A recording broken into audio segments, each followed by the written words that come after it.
Un deuil impossible. Il y a 3 ans jour pour jour, le 24 mai 2020, Jean-Loup Dabadi s'éteignait à l'hôpital de La Rochelle sans que sa fille, Clémentine Dabadi-Fonbonne, ne puisse lui dire au revoir. Suite à quoi, la productrice avait accusé sa belle-mère, Véronique Bachet Dabadi, de l'avoir tenue à l'écart.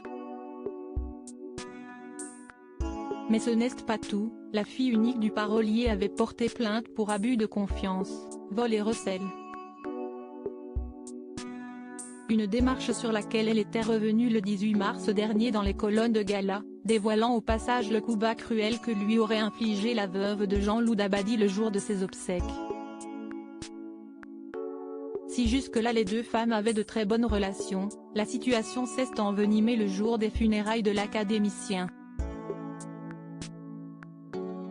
Le jour de l'enterrement de mon père, j'ai pris une chambre d'hôtel à côté de cette maison qui était celle de notre famille, expliquait la jeune femme.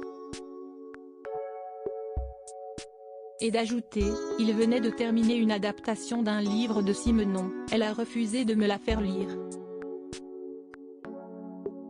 Si est cruel et ça n'a pas de sens, sauf celui de toujours garder le contrôle et de ne rien partager.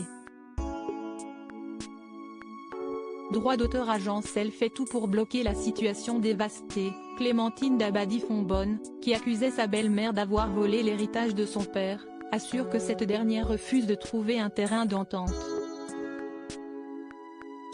Et de préciser, elle a tout rejeté. Elle fait tout pour bloquer la situation. De lourdes accusations que la principale intéressée avait réfutées.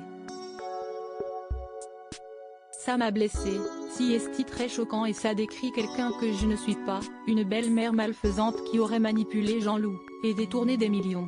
Si est abject, s'insurgeait-elle dans les colonnes de Paris Match, cela salit Véronique Bachet mais aussi le nom Dabadi.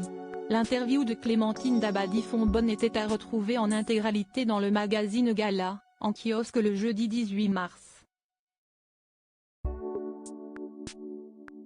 Crédit photo, Norbert Scanella panoramique.